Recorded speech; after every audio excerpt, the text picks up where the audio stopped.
Bonjour à toutes et à tous. Bienvenue à cette deuxième déjà session hebdomadaire de notre comité PME-PMI. Merci à Yann, le président du comité, pour cette initiative d'avoir des sessions non pas mensuelles et même pas bimensuelles, mais hebdomadaires.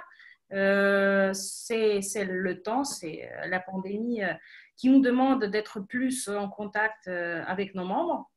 Donc, comme on vient déjà de dire, pour ceux qui viennent d'arriver, la session de la semaine dernière est déjà disponible sur notre chaîne YouTube de la Chambre de commerce. On a aussi un rapport sur notre site, on vous enverra. Et cette session, il faut que je vous prévienne, même si c'est déjà en cours, cette session, elle est également enregistrée. Et si vous n'y voyez pas d'inconvénient, elle sera disponible en ligne pour ceux qui ne sont pas encore avec nous et qu'ils le soient la semaine prochaine. On a bien écouté, on a bien entendu les commentaires de la dernière session. Donc, on a fait en sorte que celle-ci soit encore plus intéressante et interactive. Et pour dire ce qu'on a appris, je laisse la parole à Yann, notre cher président. Merci Lydia. À nouveau, merci à la Chambre de commerce aussi de nous donner cette possibilité de nous exprimer. Je rappelle surtout que ce comité qui, en règle générale, est réservé finalement aux membres de la Chambre de commerce, après un commun accord avec Lydia, avec toutes les personnes de la Chambre de commerce, on s'est dit que ça pouvait vraiment être intéressant et je dirais même primordial dans ces moments de difficulté, d'avoir un peu plus de solidarité entre nous. Donc la Chambre s'est ouverte, la Chambre s'ouvre aujourd'hui finalement à tout le monde et nous laisse cette liberté où chacun peut apporter son propre témoignage de la manière dont vous vivez, vous, en tant que directeur de PME, ces moments un petit peu difficiles pour certains, peut-être moins difficiles pour d'autres, voire même, pourquoi pas, très positifs pour ceux qui vendent des pâtes et du PQ, par exemple. Au-delà, il faut faire un petit peu d'humour, hein, et vous m'excuserez, c'est ce que j'aime faire. Donc, comme Lydia l'a dit, la semaine dernière, effectivement, un gros succès, une 50aine de personnes. C'était très sympathique. On nous a reproché deux petites choses. La première, c'est qu'il n'y avait pas de questions-réponses. Effectivement, on a laissé parler juste les intervenants. Bon, c'est un format qu'on avait choisi. Aujourd'hui, on est plus ouvert. Donc, si vous avez des questions, on vous demandera de ne pas brancher votre microphone, simplement de les écrire dans la petite conversation à droite. Et Lydia les notera, les récupérera et on les posera à la fin de l'intervention globale des 6 intervenants. Autre chose, deuxième petit reproche qu'on a eu la semaine dernière, c'est qu'il n'y avait pas vraiment de success story. Alors, oui, je suis désolé, c'est pas… je pense que c'est en ce moment difficile, c'est pas toujours facile de trouver des success stories. Et on n'avait pas spécialement cherché à avoir des success stories, on voulait surtout avoir des témoignages et comprendre comment les gens s'en sortaient. Aujourd'hui, j'espère qu'il y en aura. Je sais qu'il y en a, donc un petit peu plus voilà, de positivisme dans nos difficultés. Donc, à vous, chers intervenants, de nous faire part, de nous expliquer ce que vous faites, qui vous êtes, et puis où est-ce que vous êtes maintenant, et puis quelles sont toutes les idées qui vous sont venues pour sortir de ce faux pas, de cette petite pause. Je tiens à donner la parole tout d'abord à Yves Frérot. Je crois que ta caméra et ton microphone est branché. Donc, les questions de base, peux-tu nous dire donc, qui tu es, que fait ta société aujourd'hui? Bonjour tout le monde. Donc, merci de me donner cette possibilité de vous parler. Donc, je m'appelle Yves Frérot, je m'occupe d'une société qui s'appelle Hypercom. Il faut que je donne l'autorisation pour qu'on m'enregistre. Non, c'est bon, t'entends bien. Ah bon. Donc, je m'occupe d'une société qui s'appelle Hypercom, qui est en Russie depuis 2003. Alors, peut-être que vous ne me connaissez pas parce que je ne fais pas partie de la communauté française à temps plein. Je viens en Russie depuis 20 ans pratiquement, tous les mois, mais 3 jours par mois. Donc, c'est des voyages éclairs.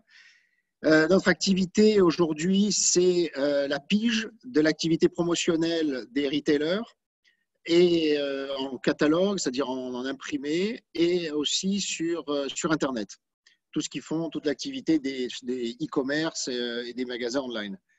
Donc, c'est une activité que nous faisons depuis une dizaine d'années et on a des clients genre X5, Landa, OK, Magnet, Coca, Pepsi, donc vous voyez le genre de grandes sociétés internationales et aussi des sociétés locales.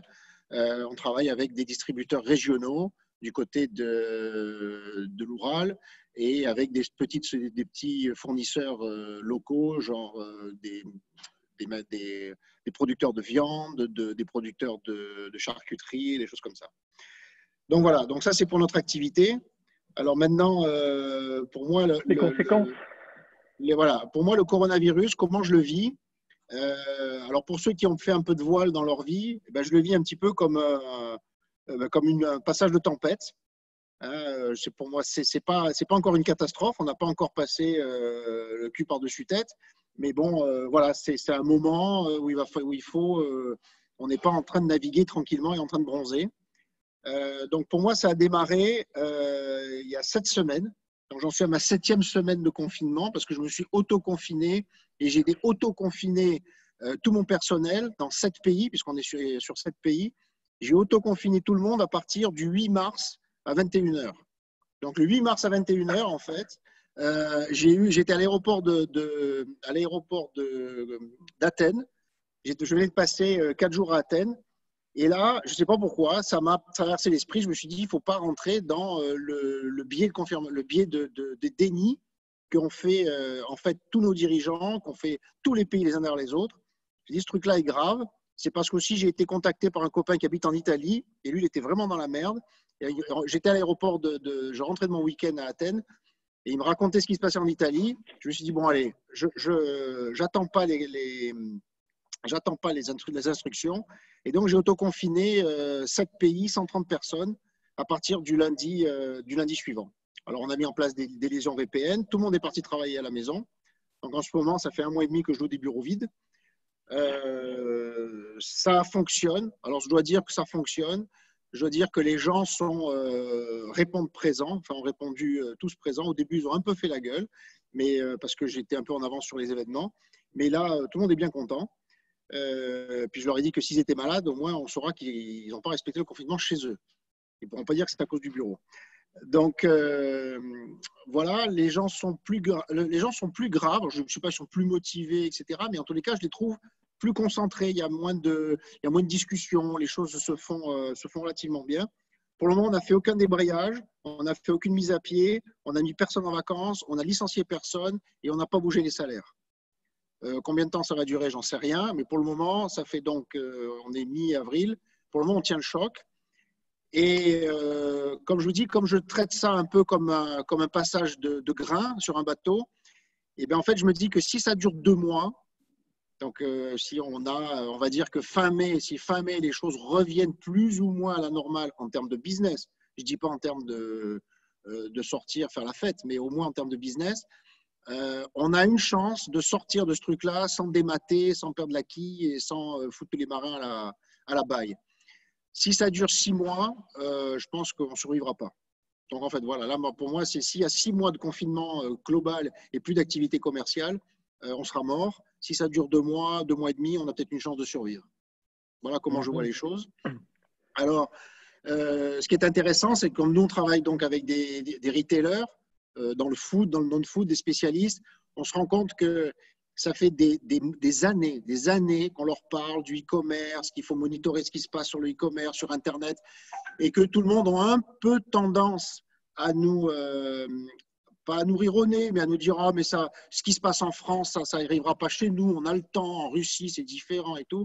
Je vous parle de la Russie, la Pologne, tout le monde dans le même sac, hein, tout le monde pareil. Et en fait, on se rend compte que là, ils ont dû, en 3 semaines, revoir complètement leur approche, que le e-commerce, ce sont les seuls, ceux qui ont des vrais magasins et qui ont la vraie vente online sont les seuls qui font du chiffre d'affaires. Et donc, on a des grosses demandes, des demandes de devis, des gens ils veulent comprendre qu'est-ce qu'on peut faire, comment on peut leur monitorer les prix, comment on peut savoir Je discutais avec Mediamarkt en Hongrie il y a vendredi soir. Ils voulaient avoir les changements de prix sur 50 concurrents toutes les 10 minutes. Donc voilà, et pourtant, Mediamarkt, ce n'est pas un magasin qui est ouvert, mais ils anticipent déjà la suite. Et surtout, j'ai quand même l'impression que tout le monde a anticipé que le commerce d'après ne sera pas le même commerce d'avant. Et il va y avoir une grosse, je ne suis pas devin, je ne suis pas Nostradamus, mais je pressens qu'il y aura une grosse accélération du e-commerce dans toute l'Europe centrale et en Russie. Voilà, donc on s'adapte. On s'adapte à cette nouvelle demande et on croise les doigts que l'orage et que le vent, les vagues vont se calmer au bout de 2 mois, d'ici la fin mai. Comment as-tu géré les différents pays, puisque finalement chacun a sa propre… Alors, je gérais ça. L'État décide différemment selon tous les pays. Ça t'a posé problème? Ben non, ça ne me posait pas de problème, sauf que ça faisait 15 ans que je visitais tous les bureaux une fois par mois. 10 mois de l'année, c'est-à-dire qu'en fait, je passais ma vie dans les avions. Alors pour moi, ça a été un changement radical de vie parce que je passe 3 jours à Moscou, après je vais passer 3 jours à Budapest, après je vais passer 3 jours à Varsovie, après je reviens sur Bucarest, etc. Et j'enchaînais ça tous les mois. Et donc voilà, j'ai passé l'an dernier, j'avais passé 115 nuits à l'hôtel. Voilà, pour moi, c'est un changement radical. Pour ma femme aussi, du reste. Parce que ça fait en fait 6 semaines qu'on est dans le même appartement. C'est un grand changement. Mais bon, ça c'est vachement sympa aussi, quoi. C'est une grande découverte. Et voilà, donc alors c'est évident qu'il va y avoir aussi un après confinement parce que je me suis rendu compte que toutes mes équipes arrivaient à fonctionner sans moi. Donc en fait, c'est soit je ne sers à rien, soit en fait la vidéoconférence c'est vachement bien. Je te confirme, la vidéoconférence c'est vachement bien. Mais tu sers à quelque chose. Non, écoute, bravo. Enfin, merci de voir que déjà que tu as le sourire et puis bon, il va falloir effectivement tenir. Espérons que ça se finisse très rapidement. Je souhaite donner la parole à Muriel. Muriel Rousseau, branche ton micro. Alors, je préviens tout le monde. Je n'ai prévenu personne de l'ordre en fait. Je le fais un petit peu comme ça, la manière dont ça se présente.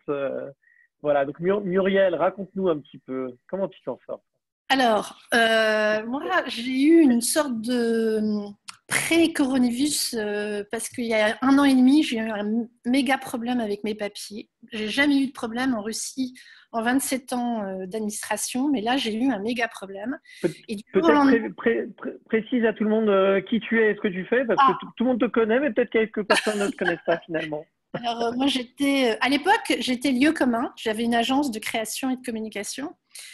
Et en même temps, j'ai monté le réseau des Amis de Jean-Jacques, les petits bistrots parisiens, où j'étais plus active.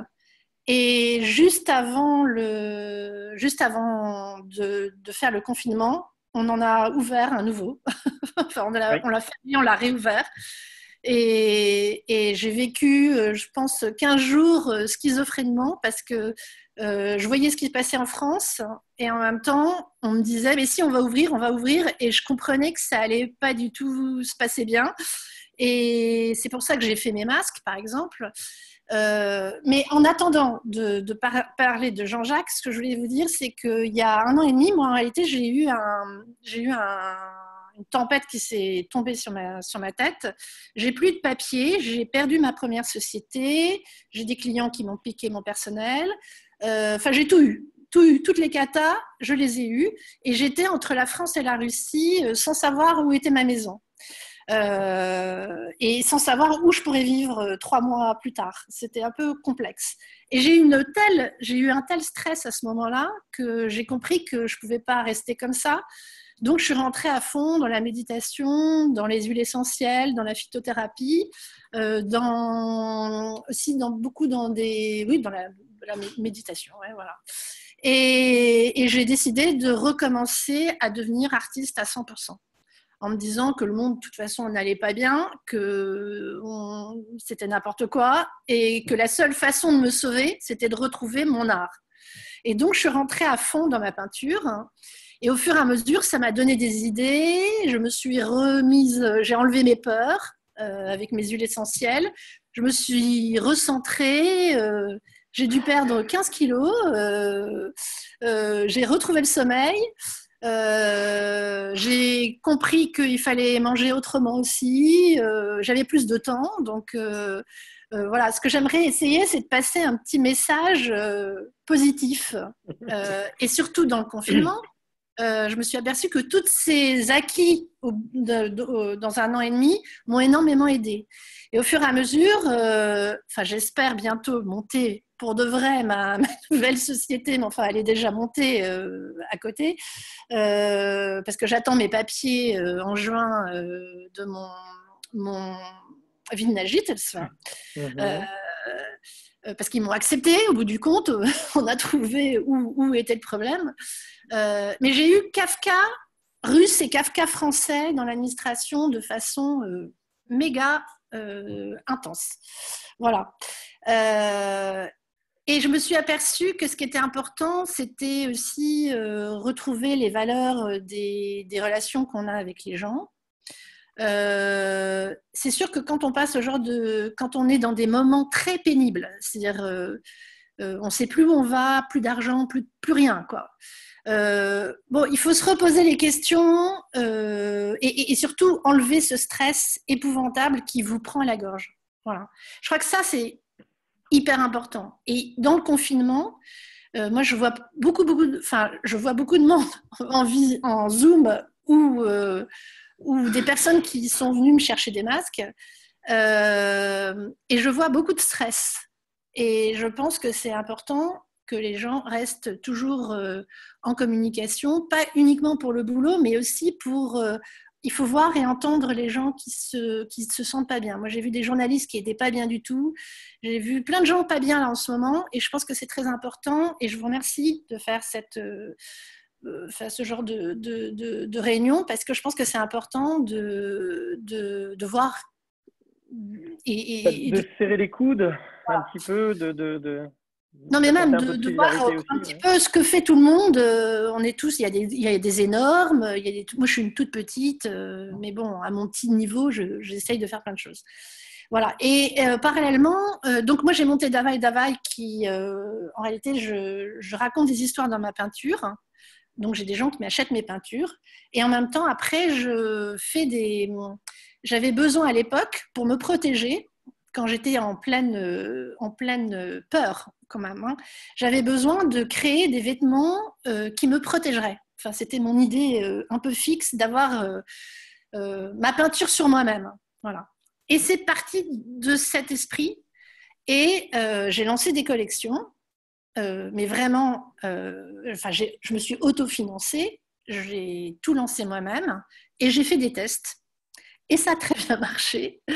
Donc voilà. Et quand j'étais dans mon Jean-Jacques là, où j'ai vu un officiant un jour amener un masque chirurgical, où c'est évident que c'est pas du tout le genre de masque qu'il faut mettre parce qu'on est tout mouillé. Enfin, c'est l'horreur. Là, je me suis dit, il faut quand même, je peux pas laisser, si vraiment ils veulent l'ouvrir.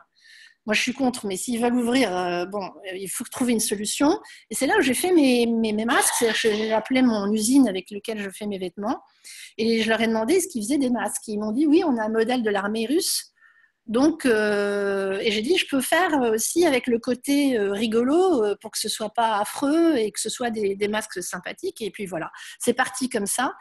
Donc j'avais fait un petit tirage. Le petit tirage, il est parti en 2 secondes. Maintenant, je fais un gros tirage, enfin pour moi, et avec plein de thèmes différents. Donc j'essaye de me dire, c'est quoi notre vie demain, quoi. La vie, elle va changer, on va se transformer, comment on va pouvoir communiquer, comment ça va se passer. Donc j'aurai une nouvelle collection dans 2-3 semaines qui va arriver. J'ai de la chance parce que mon usine, ils dorment dans l'usine. Donc, ils continuent de bosser. Ils sont très contents. Leurs masques fonctionnent très bien alors. Au départ, oui, ils sont très bien. C'est des masques en tissu, mais toi, tu sais. Je sais, j'en ai commandé 4. Je confirme. Voilà. Simplement, il y a un rituel à avoir. C'est-à-dire qu'il faut savoir qu'il faut, dès qu'on arrive, il y a un rituel à avoir quand on rentre chez soi. il faut soit avoir plusieurs masques et il faut savoir comment on ne se propage pas le microbe. Donc, il faut tout de suite les mettre dans une casserole et les faire bouillir. Et puis voilà, c'est impeccable. Et ça sort impeccable parce que j'ai une technologie de tissu coréen où vous pouvez les laver tant de fois que vous voulez. Ils ne bougent pas. Ils sont impeccables. Voilà. Donc, je dirais que je vais survivre si ça ne dure pas trop longtemps, évidemment, si on est dans des 6 mois, etc. Je fais vivre ma petite équipe. Les restos, eh ben, là, c'est bloqué. Donc, là, c'est que des histoires juridiques entre les actionnaires, les propriétaires. Quand même, pour vous dire comment marche la Russie, c'est qu'on a eu un contrôle de Rosnadzor qui s'est débarqué chez nous alors qu'on leur a dit « mais nous sommes fermés ». Ah oui, mais il faut venir. Donc, ils ont fait venir la directrice du restaurant pour dire où était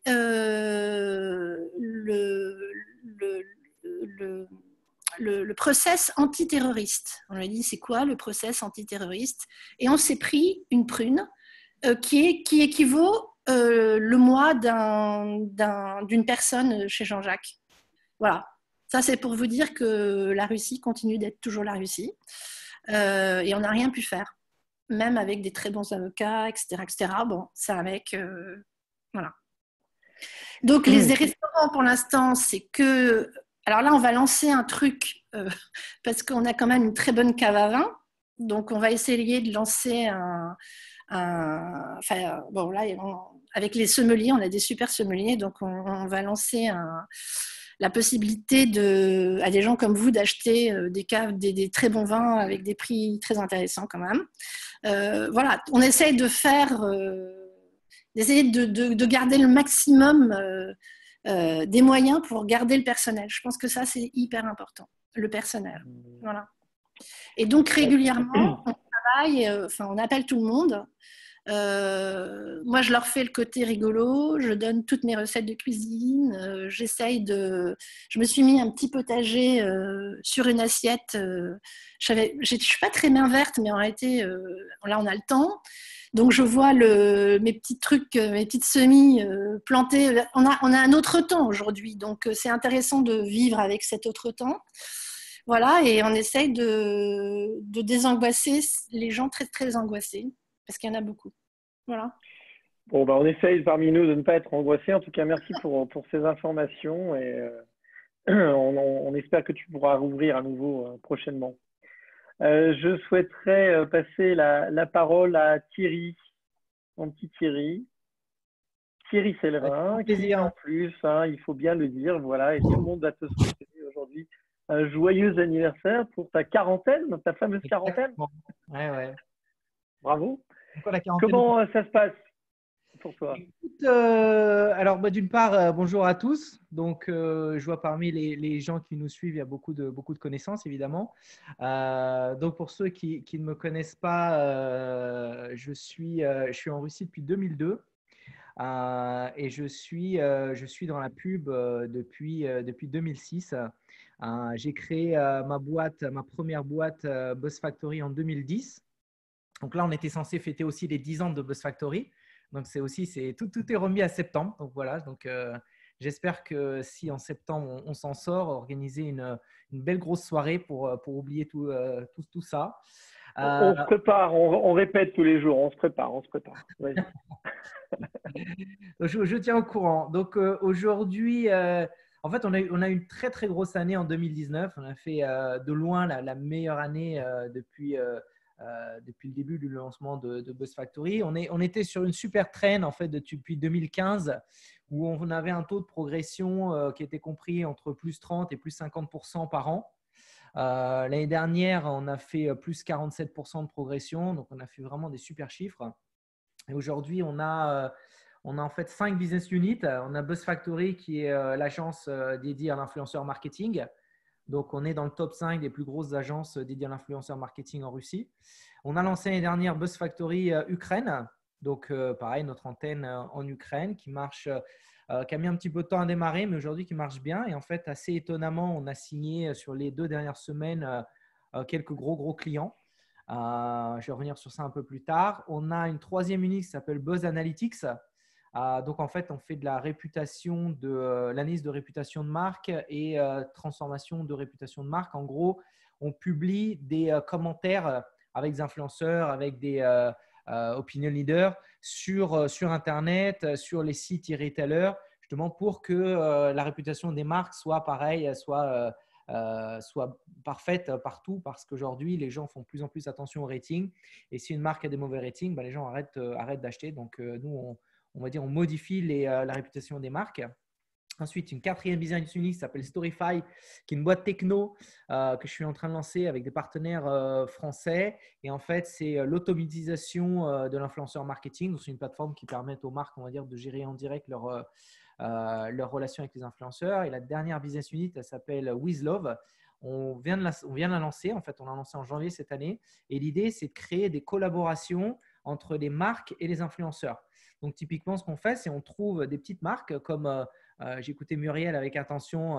C'est typiquement le genre de projet, on va dire, qu'on cherche. Voilà. Et en fait, ce qu'on fait, c'est on trouve des influenceurs qui sont populaires et on crée une collection capsule pour les influenceurs, donc une centaine de pièces, et les influenceurs vendent ces collections. Donc, Muriel, si ça t'intéresse, on peut en discuter éventuellement après.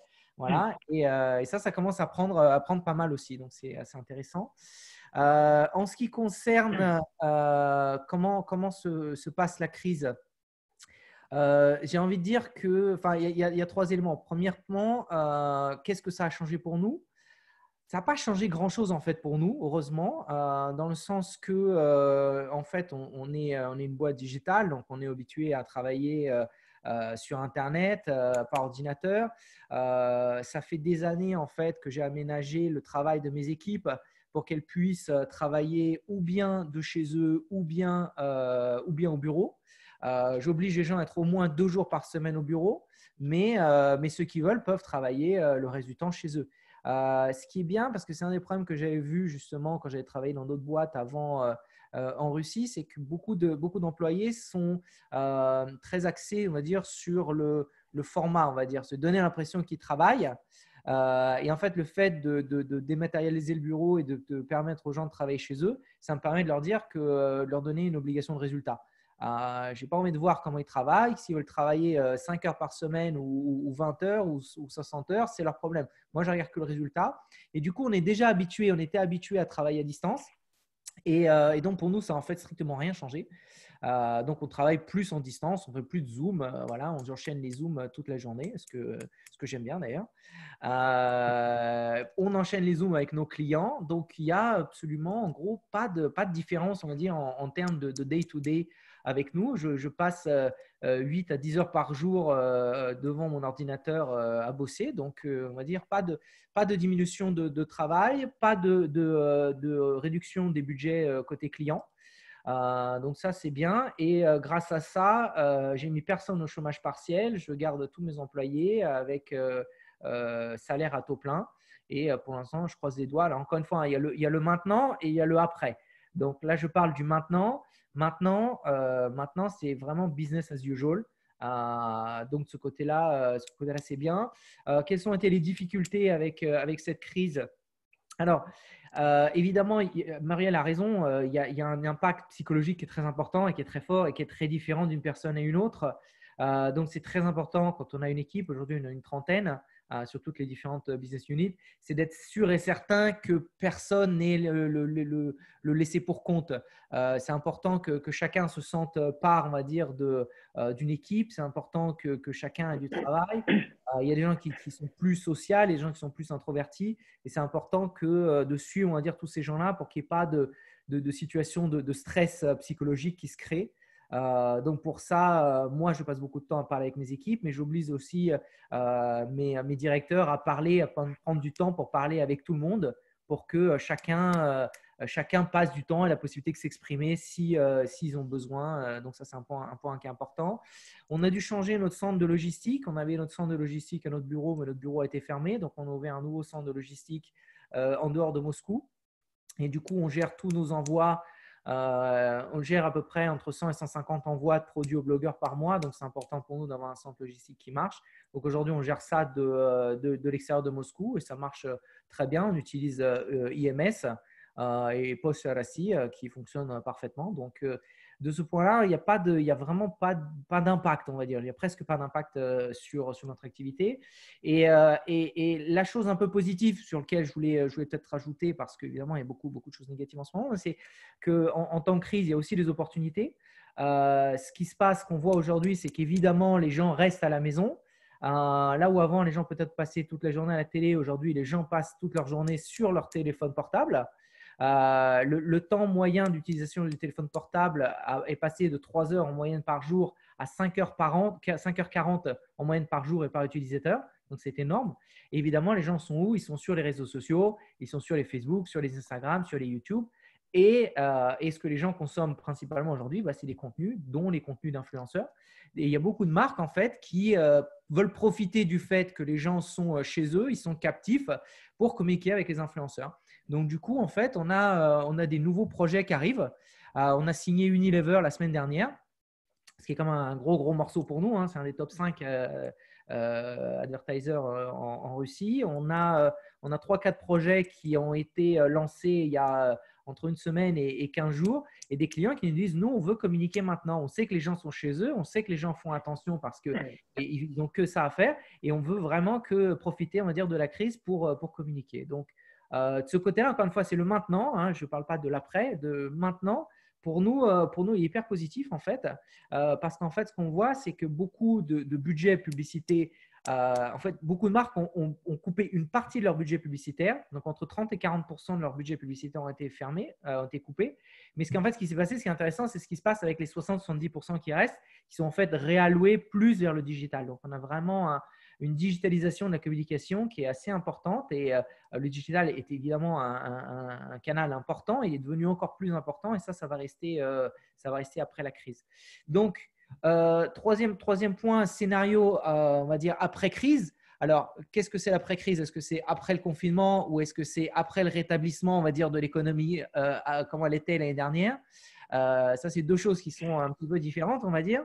Mais mettons après confinement, j'ai noté un certain nombre de points. En fait, je parle avec beaucoup de gens. J'ai parlé avec beaucoup de gens qui nous suivent aujourd'hui pour essayer de comprendre et voir les différents points de vue et les opinions sur ce qui va se passer après. J'ai noté un certain nombre de points. C'est un peu lié au monde de la publicité, mais qu'est-ce qui va se passer? Il y a deux choses importantes. C'est comment cette crise va avoir un impact sur le comportement des gens. Et c'est ça qui est important en fait. Au final, il y aura toujours des consommateurs, mais ils vont peut-être se comporter de façon différente. Donc, premier point, évidemment, comme disait Yves, l'e-commerce va exploser. Il est en train d'exploser. Et je pense que c'est une trend qui va rester. C'est-à-dire que les gens sont en train de prendre des habitudes. Les gens qui n'étaient pas habitués, par exemple, à acheter de la nourriture par Internet et qui le font aujourd'hui parce qu'ils n'ont pas le choix, vont continuer à acheter de la nourriture sur Internet.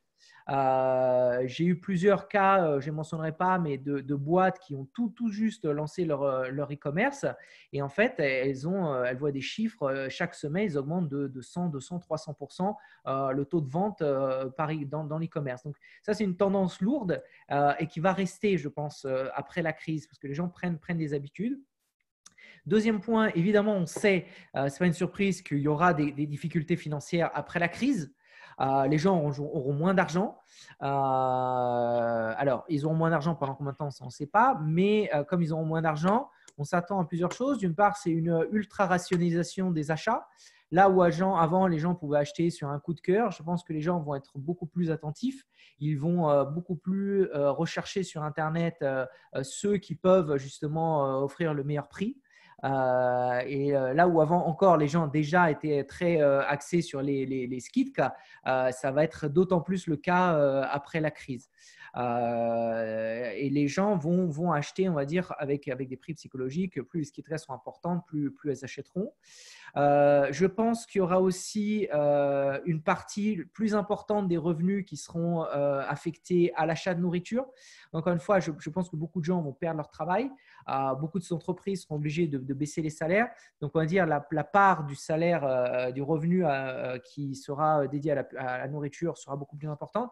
Et je pense qu'il y aura un comportement qui sera différent par rapport à la nourriture. Je pense que les gens feront plus attention et essaieront d'acheter justement la nourriture qui leur feront plus plaisir.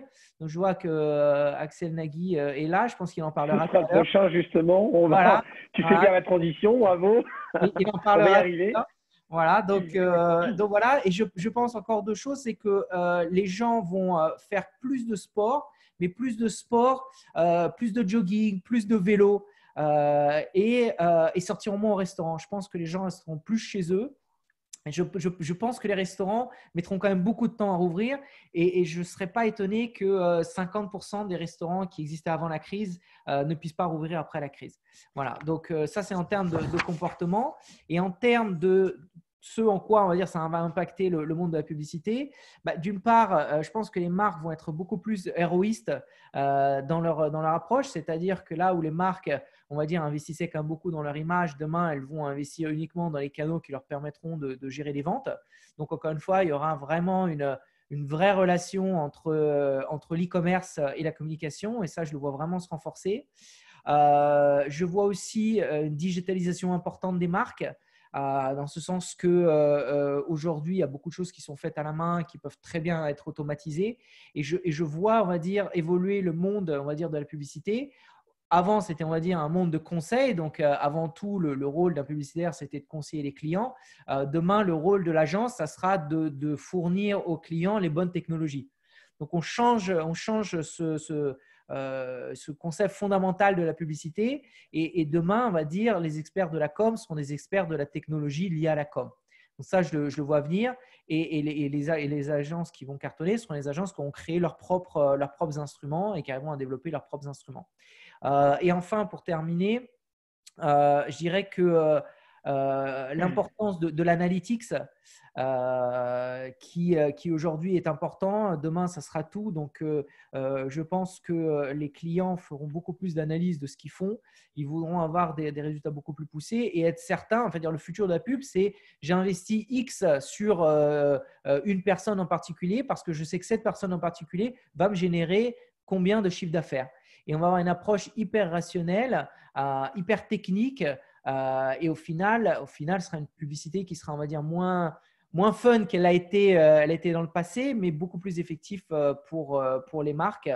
Donc voilà, donc un changement vraiment profond du monde de la publicité pour l'après-crise. Merci Thierry, grand penseur et visionnaire aussi. Donc à nouveau, bravo, belle intervention. On te souhaite beaucoup de courage. Mais enfin, je pense que tu es déjà bien placé dans ta chat. Tu vas fêter ton anniversaire et encore, on n'est pas là pour te chanter une chanson, même si tout le monde aurait bien aimé le faire, ou on le fera peut-être après. Et si ce sera sur YouTube de la chambre, ce sera historique. Ouais, ce serait pour une première. On la fera à la fin parce qu'on aura un petit cadeau à la fin pour toi, Thierry.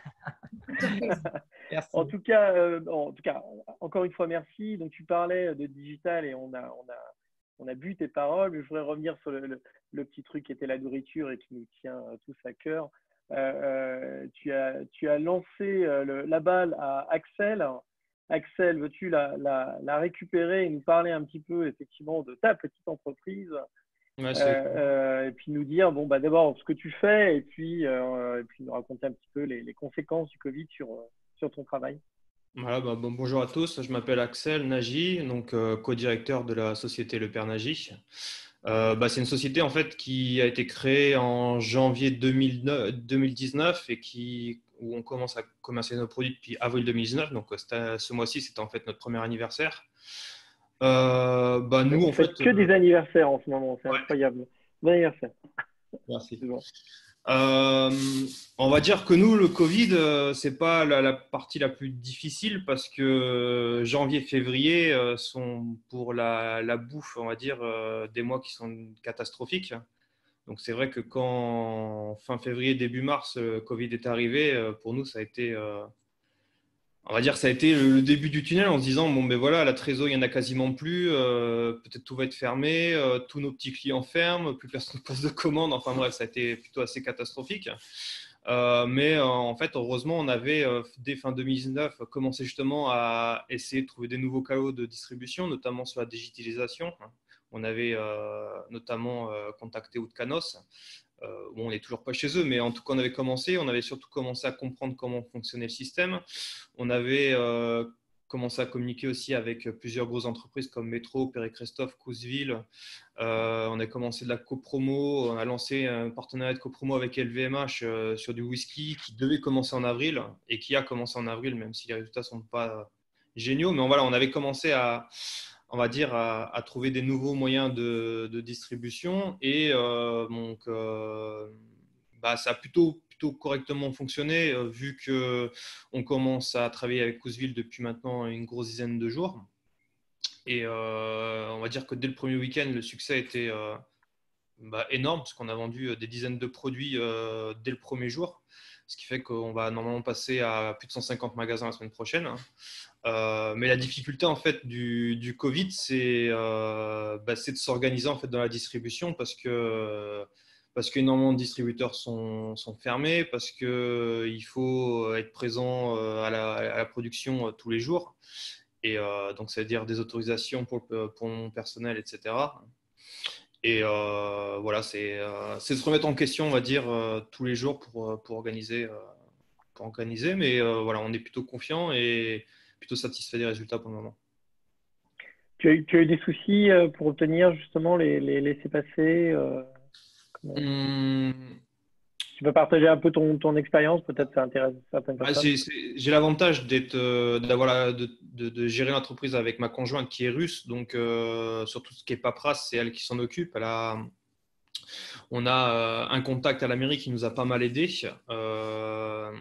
La plus grosse difficulté, en fait, ça a été pour moi, parce qu'au début, je ne sais pas si vous avez remarqué, le Propousse n'acceptait pas les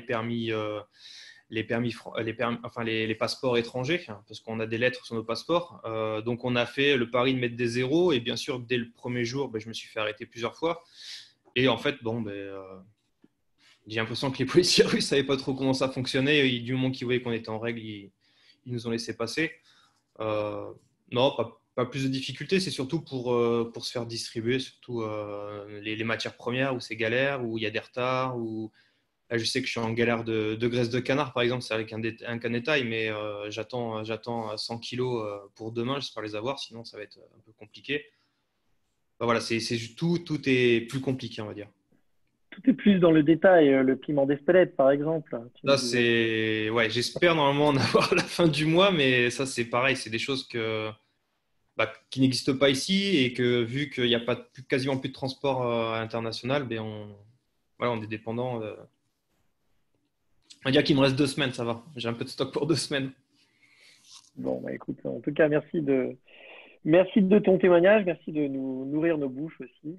Je souhaite passer la parole à Florence. Florence Gervais-Daldin, bonjour. Est-ce que tu peux brancher ton microphone? Ouais, voilà, ça doit être bon. Bonjour Florence. Bonjour. Voilà, tu es arrivé un petit peu en retard parce que tu avais un call juste avant, juste pour te résumer, même si on a déjà un petit peu discuté, te présenter ton entreprise, puis nous expliquer un petit peu comment ça se passe en ce moment pour toi. Moi, Florence, l'essentiel de mon activité, c'est une production de fleurs, que connaissent déjà pas mal de monde. Et sinon, je fais de l'import et puis d'autres produits, mais qui ne sont pas très… l'essentiel du problème, c'est, je pense, à la différence de d'ailleurs, même des intervenants, c'est que je ne sais pas si vous avez un autre agriculteur, mais nous, on est horticulteurs. Donc, ça veut dire que, comme en France, je pense que tout le monde en a entendu parler, une production de fleurs, ça ne s'arrête pas, parce que les canaux de distribution sont tous éteints, quasiment, du jour au lendemain, puisqu'en fait, une production agricole, ça travaille avec, qui n'est pas alimentaire évidemment. Ça travaille surtout avec les salons de fleurs, les grossistes, etc.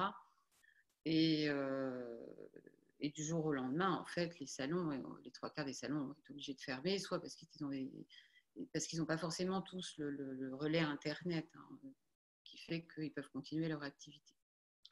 Donc, mais nous, ça a commencé très très tôt, hein, parce qu'en fait, les comportements, ils ont d'arrêter d'aller dans les magasins, de consommer moins de fleurs, etc. Ça a commencé un tout petit peu après le 8 mars, en réalité, quand ça a commencé à se faire connaître, l'histoire. Donc, nous, on a eu des tas de problèmes déjà depuis mi-mars. Et donc, enfin, ça se passait très très mal, parce qu'une production de fleurs, ça ne s'arrête pas. Donc, mais on a été, on va dire, sauvés, entre guillemets, pour le moment, par justement le fait que nous, on a un magasin Internet de vente directe, hein, et qu'on a fait une espèce d'appel à, bon voilà, enfin, l'histoire se termine parce qu'on a trop de fleurs et qu'elles ne sont pas achetées puisque les salons s'arrêtent. Et on a eu de manière assez étonnante, en fait, une grande réaction de soutien de tout le monde. Alors, c'est sûr qu'on a bien sûr baissé nos prix, hein. On a été complètement à la casse sur les prix des fleurs. Mais pour autant, enfin, moi, je ne m'attendais pas. On avait un site qui, bon an, mal an, il y avait, je ne sais pas, une centaine de personnes. On s'est retrouvés avec plus de 10 000 vues en presque une semaine, quoi. Donc, ça a fait traîner de poudre. Alors, c'était marrant parce que je suis arrivée au moment où, comment il s'appelle, je ne sais plus, Thierry, c'est ça? Il est en train de parler de toute la rationalisation. Et nous, on assiste à quelque chose aussi un petit peu d'inversé, c'est-à-dire qu'il y a aussi les coups de cœur, les envies que les choses continuent. Et ce n'est pas super rationnel d'acheter des fleurs aujourd'hui, de toute façon, mais il y a un besoin quand même. Et puis, il y a une volonté de sauver, je pense, des choses qui sont locales. Et c'est vrai pour nous, de toute façon. Il y a un choix qui est fait en ce sens-là. Donc voilà, donc aujourd'hui, on vend en fait ce qui est assez surprenant, parce que je n'aurais pas fait le pari il y a un mois de vendre sur le site la quasi-totalité de ma production, et c'est du client final. Hein. C'est pas, parce que les salons reprennent un petit peu aujourd'hui, parce qu'ils sont tous un petit peu organisés en Internet. Hein.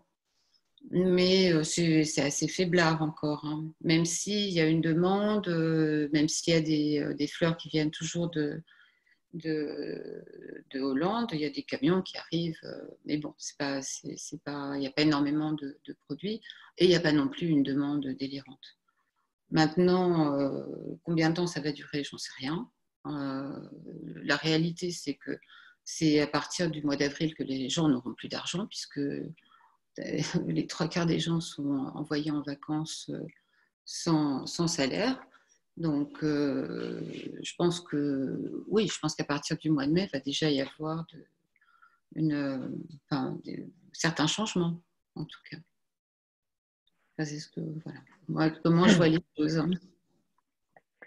Donc, moralité, offrez des fleurs. Oui, offrez des fleurs. Du bon au cœur. À un moment donné, il y a un besoin. Enfin, je veux dire, moi, j'ai des appels autant pour des gens qui veulent des anniversaires que j'irais malheureusement des enterrements, hein, puisque c'est la réalité aussi des fleurs. Pour autant, je ne sais pas quand est-ce que le marché mondial se remettra bien, parce qu'en fait, les productions sont quand même dans un sale état, hein, dans le monde entier. Le prix, c'est assez intéressant ce qui va se passer, parce que le prix a été complètement à la casse des fleurs sur le marché mondial. Maintenant, les sociétés ne peuvent pas reprendre à des prix très bas. C'est tout le problème de la logistique aussi. Aujourd'hui, les fleurs, elles passent, mais il y a beaucoup moins de demandes qu'il y avait il y a un mois. Et les gens auront vraiment, vraiment beaucoup moins d'argent. Nous, on est censé, enfin, je rappelle qu'on est en jour férié. Moi, j'ai 30 personnes qui travaillent à la serre. Je dirais, logiquement, ce sont des personnes qui sont payées au tarif des jours fériés, hein, en principe. Et puis, il y a le gaz à Moscou. Donc, à Moscou, il y a des mesures qui sont prises. Dans les régions, non. Donc, nous, on est en train de se battre aussi pour être dans le...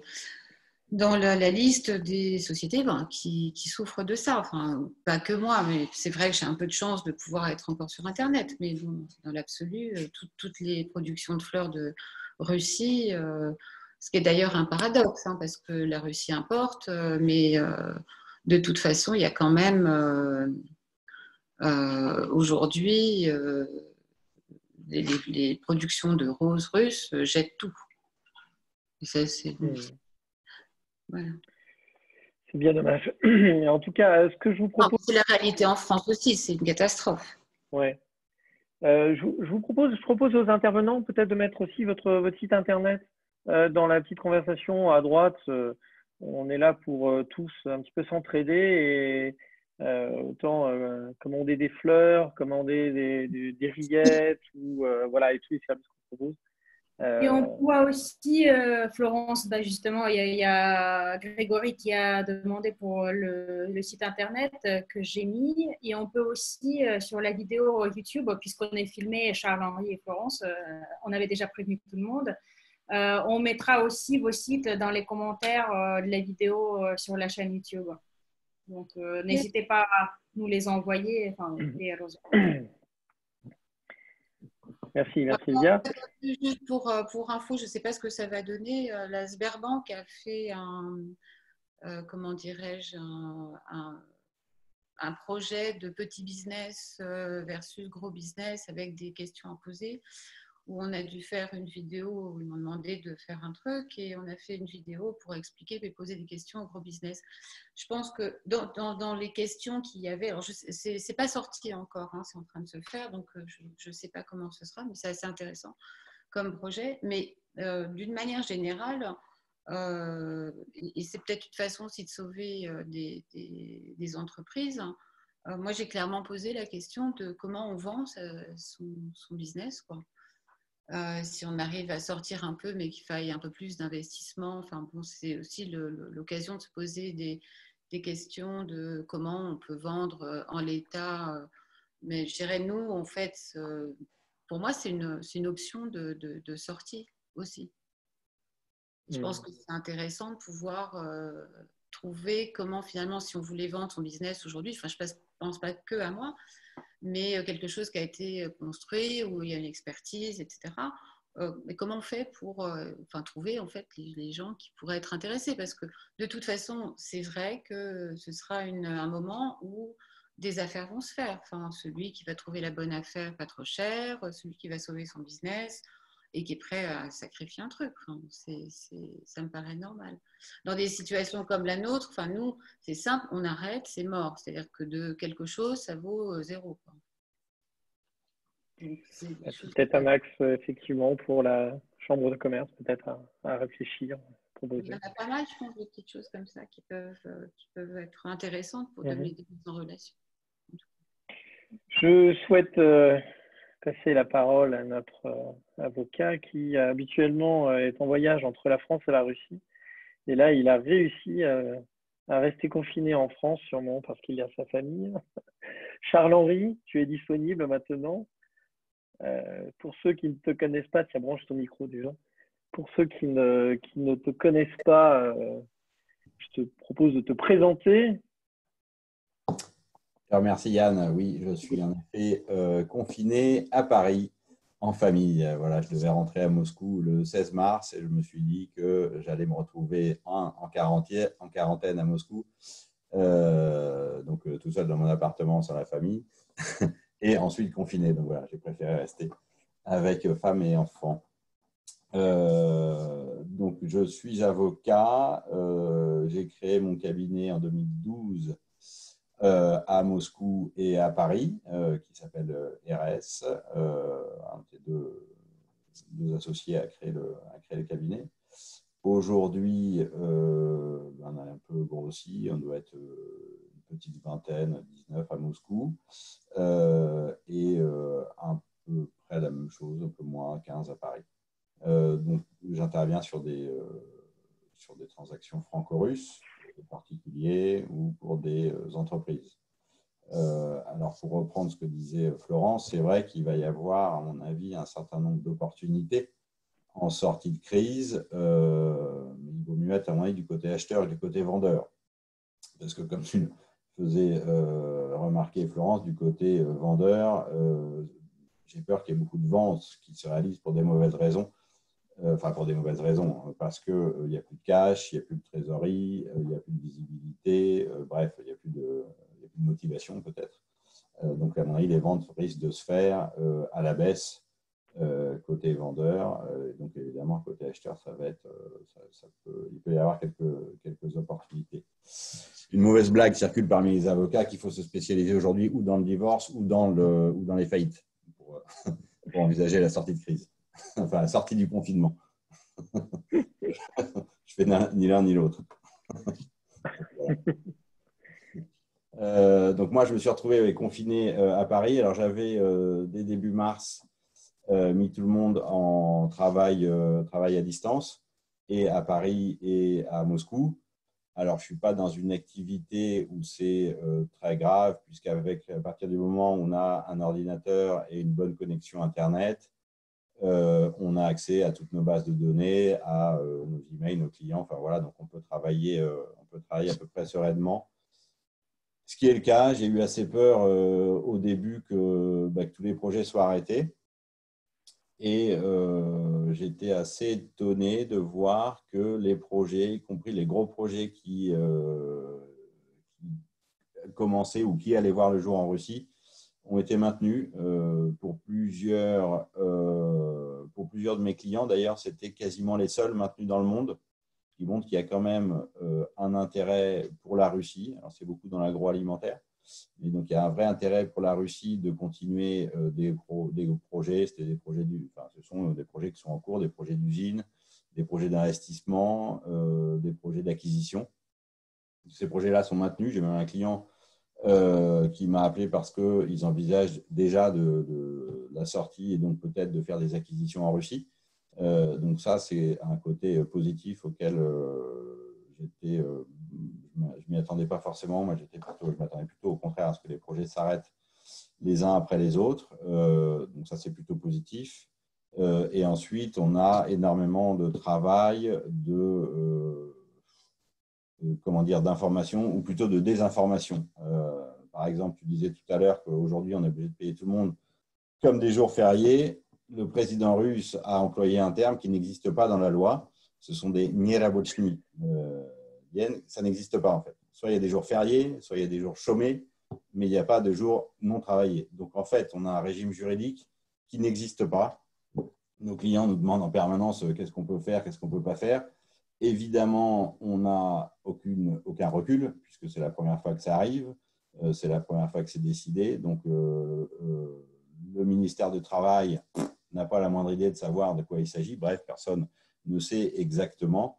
Donc, tout le monde est prudent en disant attention, il ne faut pas licencier, il faut continuer à payer ses salariés, etc. Mais franchement, personne ne sait vraiment ce qui va en ressortir. C'est peut-être volontaire d'avoir maintenu un espèce de régime où finalement on est dans une incertitude, dans un flou artistique qui permet à l'État finalement de se défausser sur les entreprises. Et puis les entreprises qui auraient recours, parce qu'il y a plein d'entreprises, notamment dans la restauration. Un client qui a une chaîne de restauration, vous ne pouvez pas, c'est arrêté, quoi. Donc vous ne pouvez pas continuer à payer les salariés, etc. Donc la question est de savoir qu'est-ce qu'on fait dans ces moments-là. Et je pense que l'État, justement, maintient cette espèce de flou pour dire, pour laisser un peu de mou, on va dire, sur l'accord social. C'est-à-dire ceux qui peuvent continuer à payer continuent, ceux qui ne peuvent plus ne payent plus. Je ne suis pas sûr qu'il y ait énormément de sanctions qui ressortent de tout ça. Il y a une autre incertitude, c'est beaucoup d'entreprises s'inscrivent ou souhaitent s'inscrire sur la liste des entreprises importantes qui seront protégées. Là encore, on a cette liste. Alors qu'ils demandent pas mal de travail administratif pour s'inscrire. Et la question, c'est qu'est-ce que ça va donner derrière? On ne sait pas réellement. Pour l'instant, ça permet de repousser une éventuelle faillite, parce qu'il y a plein d'entreprises qui avaient peu de trésorerie, qui vont arriver assez vite dans des situations de cessation de paiement. Le retail, beaucoup. Et donc, on reporte un petit peu ce moment-là. La question, c'est qu'est-ce qui va se passer dans 3, 4, 5, 6 mois, quand on va sortir de ça. Là, ce n'est pas du tout clair quelles vont être les aides, quel va être l'intérêt justement d'avoir été sur ces listes-là ou pas. Là encore, on a beaucoup de choses par nos clients qui nous disent qu'on n'a pas le droit. Là, j'étais sur une conf call tout à l'heure, on n'avait pas le droit de compenser des créances avec les entreprises qui sont sur cette liste. Et voilà, tout ça, il n'y a rien en fait. Donc, il y a beaucoup de on-dit, il y a beaucoup d'informations publiques des politiques. Et puis derrière, on a des décrets qui arrivent et qui ont souvent rien à voir, qui sont complètement différents. Et j'ai ça en France et en Russie, c'est exactement pareil. C'est-à-dire que dans tous les cas, les politiques ont des effets d'annonce et derrière, la loi, les décrets ne prévoient pas forcément la même chose, voire essayent de tempérer un peu. C'est le cas en France, par exemple, où le président a annoncé beaucoup d'aides et en fait, on s'aperçoit que pour avoir les aides, c'est quasi impossible. Donc, il y a beaucoup d'effets d'annonce et assez peu de choses concrètes. Donc, ça demande beaucoup de… Donc, voilà, on tient beaucoup d'informations. On publie beaucoup sur LinkedIn et sur Facebook. Donc, vous avez on essaye de mettre à jour un maximum. Vous pouvez avoir toutes les informations, soit en anglais et en russe, sur le droit du travail, sur la fiscalité, sur le droit des sociétés, qui peuvent être intéressantes. Après, vous les trouvez un peu partout. Hein, donc, il y a beaucoup de monde qui communique là-dessus. Moi, un des aspects compliqués que j'ai aujourd'hui dans mon travail, c'est que je m'aperçois qu'en fait, ni la Russie ni la France ne sont vraiment dématérialisés. Pour reprendre un peu ce que tu disais sur le digital, Thierry, dans mon métier, malheureusement, on s'aperçoit qu'on a assez peu de digitalisation. En Russie, mis à part Diadoc, personne n'est reconnu pour avoir une signature authentifiée. Et quand bien même vous avez une signature authentifiée, là, on doit dénoncer justement un paiement on est sur une procédure de recouvrement de créances. Il faut quand même la notifier réellement. C'est-à-dire qu'on ne peut pas la notifier de manière dématérialisée, par email, etc. Donc, du coup, il faut envoyer un coursier au siège où on sait qu'il n'y a personne. Donc, en fait, c'est un coup d'épée dans l'eau. Procéduralement, je ne sais pas trop ce que ça va donner. En France, les notaires ne travaillent plus, ou la plupart d'entre eux. Donc, ceux qui travaillent encore, ont été assez rapides d'ailleurs pour avoir une signature électronique. Donc, on peut faire des signatures électroniques avec les notaires en France, ce qui n'est pas le cas en Russie, ce qui est plutôt bien. Mais la Cour d'appel, et toutes les cours d'appel que j'ai pu contacter, refusent les documents dématérialisés, les signatures électroniques des notaires. Elles veulent, pour mettre l'apostille, des vraies signatures. Et le problème, c'est qu'il nous faut une apostille pour quasiment tous les documents en Russie, y compris, j'ai le cas sur 2 procédures assez urgentes pour des clients en Russie, pour lesquels on risque on a un délai d'1 mois pour contester une décision. Il nous faut dans ce délai une procuration avec l'apostille. Sinon, le tribunal nous refuse le dépôt du dossier. Donc, ça veut dire qu'en fait, du fait de ces problèmes-là, on a un vrai risque de se retrouver hors délai. Et on n'a pas de solution, parce qu'aujourd'hui, la législation en Russie ne prévoit pas de possibilité de déposer soit sans apostille, soit de déposer plus tard. Enfin, voilà, donc on a des casse-têtes comme ça quotidiens. Donc, j'ai trouvé déjà un notaire qui va me mettre une vraie signature et je vais aller moi-même prendre mon petit vélo pour aller à la Cour d'appel de Paris et faire le pied de grue pour essayer de faire apostiller. On va voir si ça devrait, je crois que tous les mercredis, il y a une permanence. Donc, voilà ce genre de problématique qu'on peut avoir. En dehors de ça, la vie continue. On avait pas mal d'activités, donc j'espère que ça va continuer. On a même continué pendant le confinement, puisque grâce à Alexandre, je crois que je l'ai vu tout à l'heure, Alexandre Stefanesco, on a pu faire un recrutement, y compris pendant le confinement. Donc voilà, c'était une grande première, une grande expérience pour moi de recruter une nouvelle candidate. Elle est arrivée au tout début du confinement, on a hésité à reporter et finalement, il y a du boulot qui continue. Donc voilà, une arrivée confinée, ce qui est assez, qui n'est pas simple, mais bon, on organise très souvent moi, j'essaye d'organiser au moins 1 fois par semaine. C'est un des trucs qui pourrait être intéressant d'ailleurs d'échanger comment est-ce que vous gérez les équipes en période de confinement. J'ai fait système D, c'est-à-dire que pour l'instant, je fais un Zoom 1 fois par semaine avec toutes les équipes et après, je fais individuellement par 1 ou par 2 pour justement maintenir le lien, qu'on puisse être encore tous là, tous ensemble. Là, on va faire un apéritif virtuel tous ensemble cette semaine avec les bureaux de Moscou et de Paris. Donc, ça va permettre un peu à tout le monde de continuer à se voir, à communiquer. Mais si vous avez des expériences là-dessus ou des conseils, je suis preneur. Mais, voilà, donc, en tout cas, une expérience intéressante du recrutement en confinement. Voilà ce que j'avais à dire. Si vous avez des questions.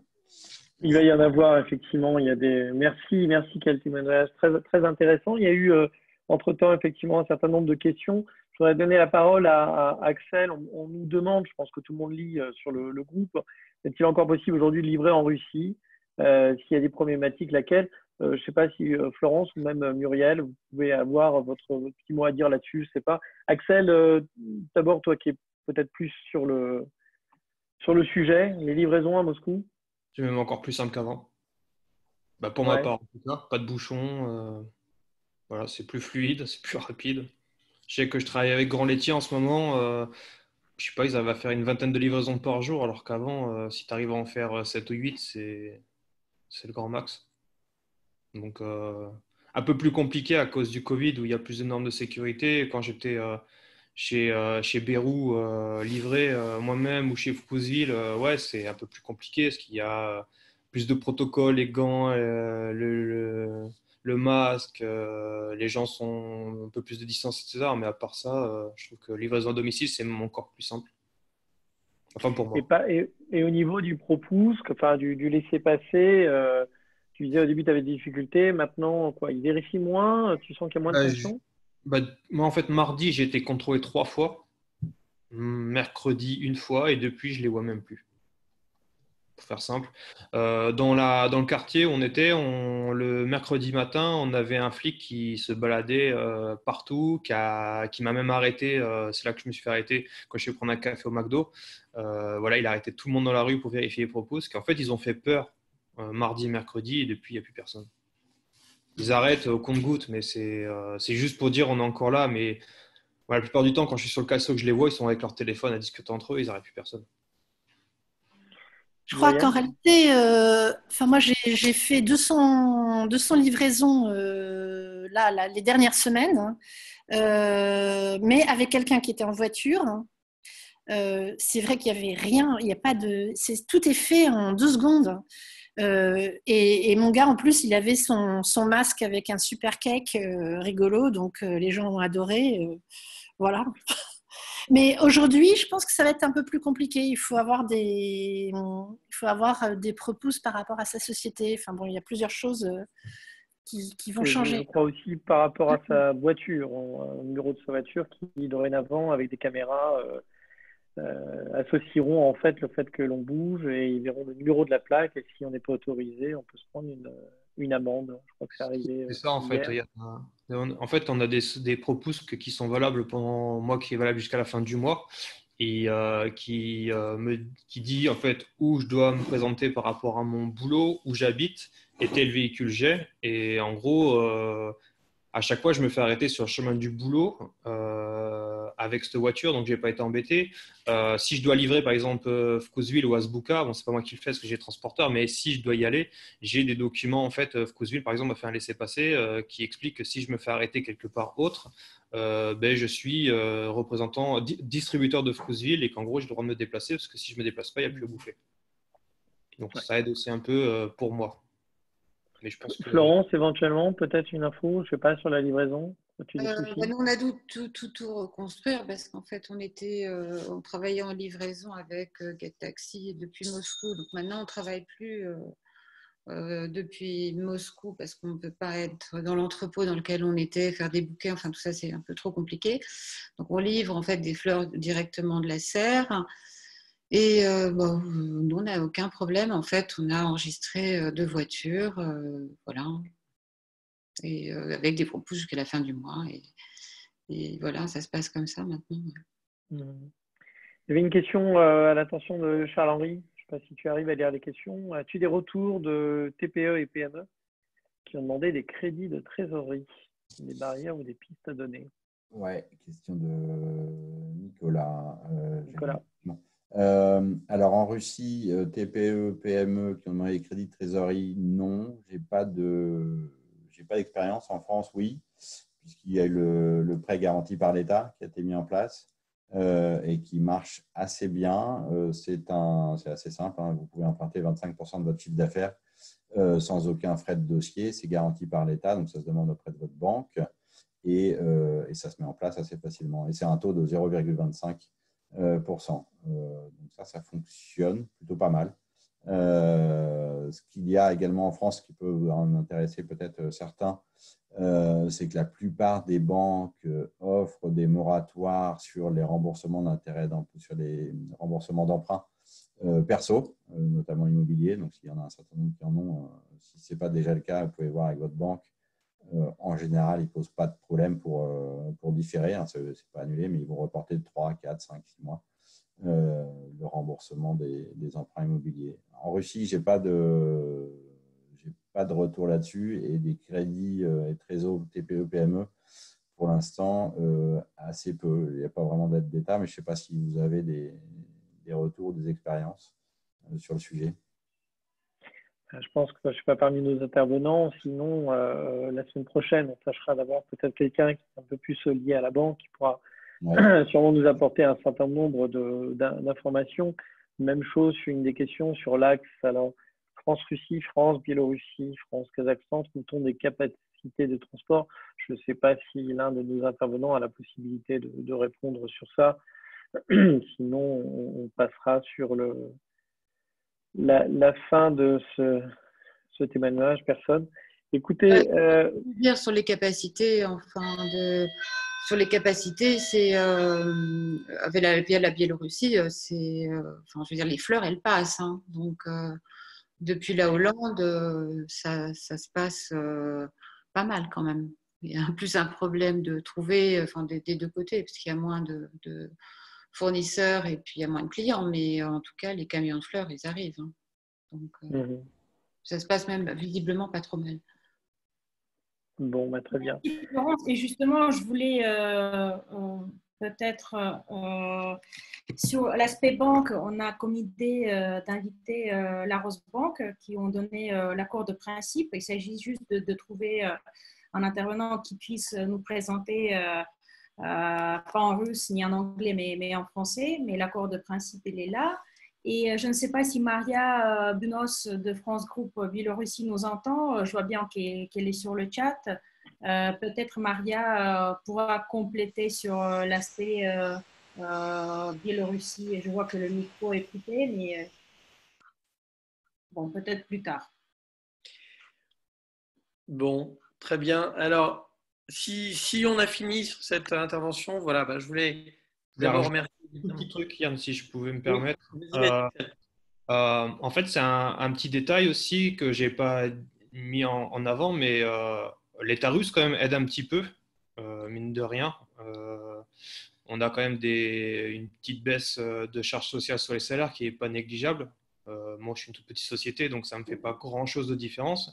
Mais par contre, je trouve en fait ce qui aide beaucoup en ce moment, c'est les Russes. En fait, tout simplement. Les Russes sont extraordinaires. Moi, j'ai une baisse sur mon loyer d'entreprise. J'ai même mon loyer perso où j'ai mon propriétaire qui m'a dit « Tu es un entrepreneur, tu dois être en galère, je te baisse de 25% de ton loyer. » Alors, je suis peut-être aussi avoir peut-être le propriétaire le plus gentil du monde, mais c'est surtout mes employés qui sont vraiment géniaux et qui ont compris que la situation est très compliquée.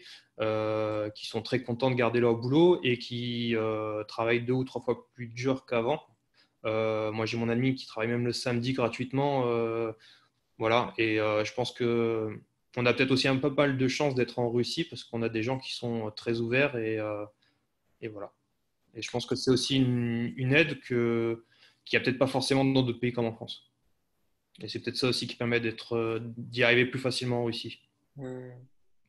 Merci Axel, c'est sympa effectivement. Je crois qu'on est tous aussi un petit peu là pour ça justement en Russie. Je voudrais vous faire partager, ça peut être un petit cadeau pour Thierry, c'est une jolie petite chanson puisque chacun s'adonne à ses petits plaisirs puisqu'on a du temps. Voilà, un ami que beaucoup de personnes connaissent m'a envoyé une chanson. Alors je vais essayer de la faire partager avec mon écran. et vous allez comprendre pourquoi elle fait partie de ce que l'on vit aujourd'hui. Alors, j'espère que vous aurez le son aussi. Attention, je partage mon écran. Alors, ça se fait toc, toc. J'espère que vous m'entendez tous. Partager écran. Alors, oui, attendez, excusez-moi, j'ai un petit… je n'ai pas testé avant, alors évidemment. Voilà, il faut que je donne l'autorisation. Je pense que ça va faire plaisir et amuser beaucoup de personnes. Ah là là là là là là, je ne pourrai pas, donc je vais devoir vous envoyer. Ça c'est. Tu vas chanter, c'est pas grave. Ouais, mais il le chante nettement mieux que moi, alors je ne peux pas me permettre de piquer. Et puis c'est une chanson qu'il a lui-même reprise. Alors attendez, j'essaye à nouveau. Sinon, je vous enverrai à tous le lien. Voilà, c'est parti. Est-ce que vous le voyez? Oui, on le connaît même. Vous entendez?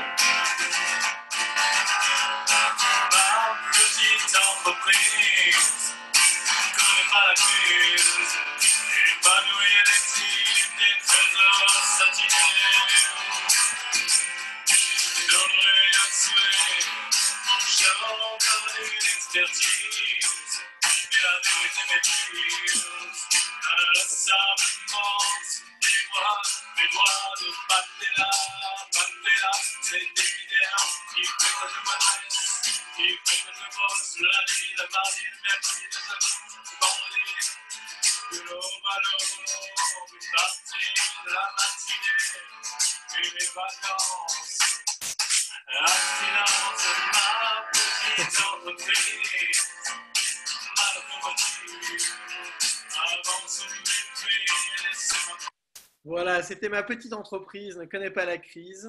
Une reprise de notre ami Arnaud Trousset, je vous enverrai le lien. En tout cas, voilà, merci à tous les intervenants. À la semaine prochaine, à nouveau. Si vous souhaitez participer, un petit email, soit à moi, soit à Lydia. Vous êtes les bienvenus. Et puis, merci encore à tous. Bon courage. Et à la semaine prochaine. Merci, à la semaine prochaine. Salut. Merci, au revoir. Merci à tous.